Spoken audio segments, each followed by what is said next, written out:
өгч байгаа тооцоололоор бол бид нар гадаад зээлийн ашиглалтын энэ хуулиа батлахгүй болохоор гадаад зээлийн ашиглалтын төлбөрт жил болгон одоо 50 гаруй тэрбум төгрөгийг хий хоосон хүнд зарж байгаа гэсэн тийм тооцоолол байгаа. За хоёрдугаарт сэлб төслийг яагаад тассан бэ гэхээр манай ажлын хэсгээр улсын их хурлын гишүүн Батболд тэргүүтээ гишүүд санал гаргасан.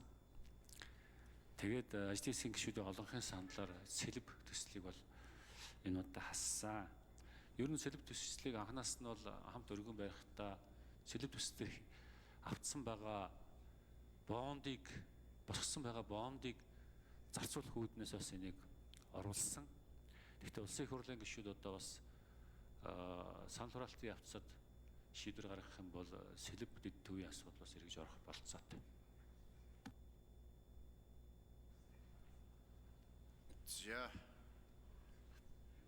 За Сүхбаатарын Эрдэнэ Бат гишүүн тодруулж асууя.